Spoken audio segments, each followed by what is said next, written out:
Honorable audiencia, intento dar explicación congruente al tema que tan gentilmente se me ha pedido desarrollar ante ustedes, como forma de actualizarnos todos en la clarificación consciente del reto que atravesamos desde 1938, año en el que se decreta la expropiación petrolera que motiva el ajuste de nuestra Constitución para fijar un nuevo estatus nacional. Desde esa época, en México, si hablamos de petróleo que se encuentra en las entrañas de nuestro territorio y de nuestro mar territorial, forzosamente partimos y aterrizamos en la misma obsesión existencial, la defensa de la soberanía nacional. Todo esto bajo la mira de nuestra Constitución política de los Estados Unidos mexicanos. Parecería que en este tema los principios constitucionales resultan contradictorios, puesto que por una parte la Constitución garantiza la libre concurrencia de las actividades económicas y por la otra autoriza un monopolio de Estado. El artículo 5 de nuestro texto cumbre precisa que en nuestro país cualquier persona está en plena libertad de dedicarse a la profesión, industria, comercio o trabajo que le acomode, en tanto tales actividades no sean ilícitas. Y el artículo 28 complementa esta plena libertad cuando prohíbe los monopolios, las prácticas monopólicas, los estancos y las exenciones de impuestos. O sea, que garantiza la posibilidad auténtica de realizar con toda libertad la actividad lucrativa que libremente una persona física o moral desee desarrollar bajo la garantía normativa que asegura nuestra Constitución política. De tal manera que la concurrencia de varias personas individuales o morales en cualquier actividad económica está vedada por la ley en tratándose de los monopolios estatales, pero así bajo procedimiento expreso se anula aparentemente la libre concurrencia y sin embargo todo ello conforma un principio rector de nuestra filosofía constitucional. En efecto, el artículo 28, redactado en defensa de la libre concurrencia, prohíbe entre otras prácticas monopólicas a los estancos, es decir, toda exclusividad comercial, industrial o de provisión de servicios que utilizando principalmente el Poder Legislativo, aparte del Estado tan solo para sí. Todo ello, sin embargo, es congruente con el más profundo contenido del artículo 39, que parte del mandato prioritario de que la soberanía nacional reside en el pueblo, y con el 41, que establece que el pueblo ejerce su soberanía directamente, no directamente, sino por medio de los poderes de la Unión, tratándose de la competencia de tales poderes federales y de los estados soberanos, tratándose de los regímenes interiores. Es decir, la Constitución, rectora del derecho del pueblo para dictar leyes obligatorias, puede establecer estancos, monopolios de Estado, y así autorizar para el propio Estado en exclusividad y vendándolo para todos una actividad. Sin embargo, es verdad que el constituyente de 17 estuvo consciente de que existen áreas propias de la soberanía popular que requerían ser específicamente seccionadas, precisamente para evitar el alejamiento de la voluntad del pueblo.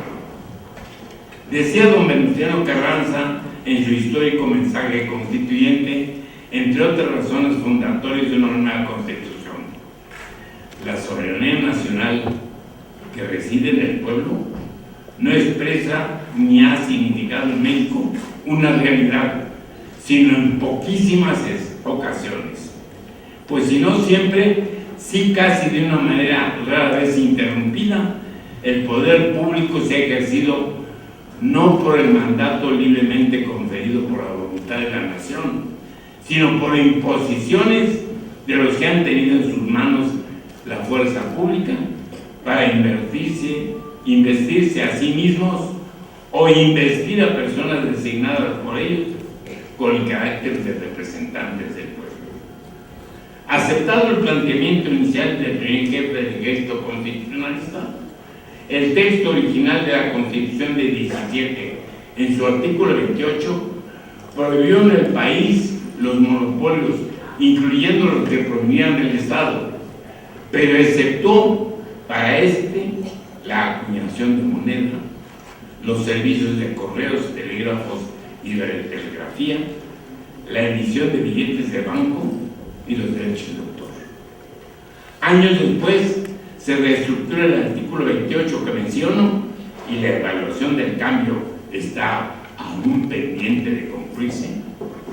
Y el párrafo cuarto de él, aún vigente, precisa que no constituirá un monopolio de las funciones que el Estado ejerza de manera exclusiva en las llamadas áreas estratégicas que menciona dicho párrafo cuarto, e incluye específicamente entre dichas áreas al petróleo y a los demás hidrocarburos, la petroquímica básica, los minerales radioactivos, la generación de energía nuclear y la electricidad. Hacía falta implementar el manejo de tales áreas estratégicas. Lo lleva a cabo el cuarto párrafo del vigente artículo 25. El sector público tendrá a su cargo de manera exclusiva las áreas estratégicas que se señalan en el artículo 28, párrafo cuarto de la Constitución, manteniendo siempre el gobierno federal la propiedad y el control sobre los organismos que en su caso se establezcan. ¿Qué relación tiene el manejo de las áreas estratégicas con la seguridad nacional que ahora nos preocupa? Ante todo, porque la expropiación que motivó el manejo constitucional del territorio fue un acto de Estado, porque sólo así se protegía a la soberanía nacional. Claro, México en 1938 propiamente no expropió al petróleo, porque este siempre ha sido de la nación mexicana. Se expropiaron las instalaciones y la maquinaria que eran propiedad de las compañías petroleras extranjeras y que usufructaban monopólicamente las riquezas de nuestros sujetos. En uso de sus derechos laborales de la industria, habían demandado legalmente un justo aumento en sus salarios. Las empresas demandadas sostuvieron que tenían una incapacidad económica para acceder a las demandas. Los tribunales laborales y la Suprema Corte de Justicia, después de fiscalizar a las empresas, comprobaron y decretaron su plena capacidad y ordenaron se cumpliera con el fallo favorable a los trabajadores.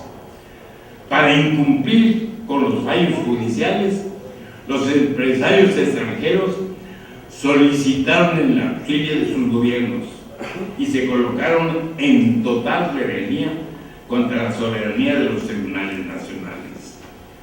La expropiación, después de la declaratoria de caducidad de las concesiones, era el único camino constitucional para México.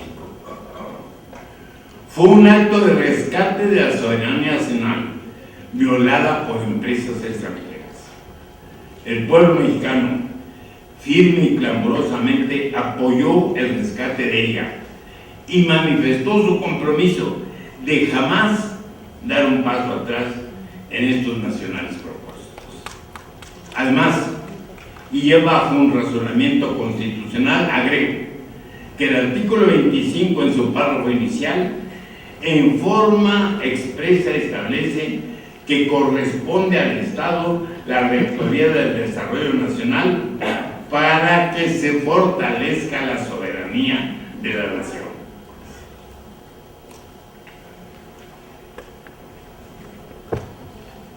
O sea, resulta claro que la única forma de distinguir cuándo son legítimos los manejos de las áreas estratégicas encomendadas en forma exclusiva al Estado lo es analizando si se comprueba que en su desarrollo efectivamente se fortalece a la soberanía de la nación.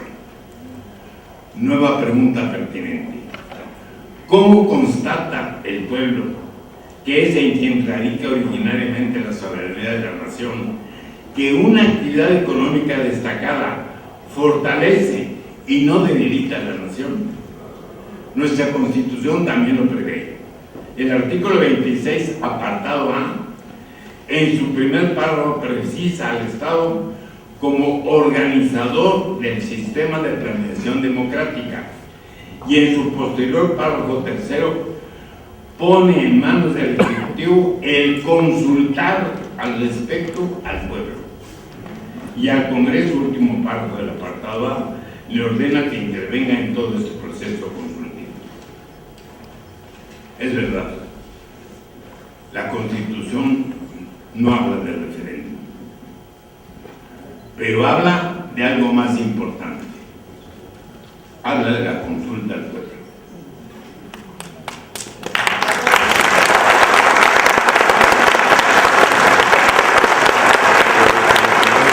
No está reglamentada porque nunca se ha querido reglamentar esta disposición del artículo 26, pero es muy claro que le señala al Ejecutivo la obligación de llamar de consulta al pueblo. Insisto, no es el referéndum ni ninguno de sus formas similares. Es algo mucho más general, es algo mucho más alto. Es la consulta al pueblo.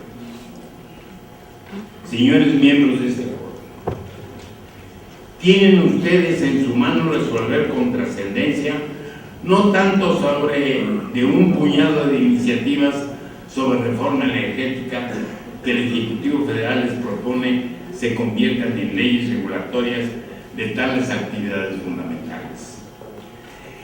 Es algo más profunda su misión, partiendo de la soberanía nacional que pertenece al pueblo y que parcialmente se encarga al Poder Legislativo.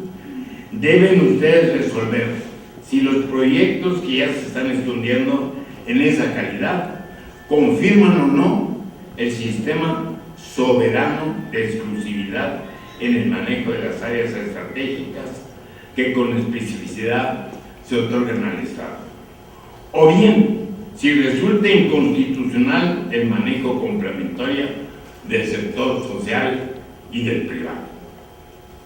Su resolución final sobre el manejo de las áreas estratégicas y las prioritarias será histórico y prevalecerá en el futuro el criterio para iniciativas similares. Gracias por todo.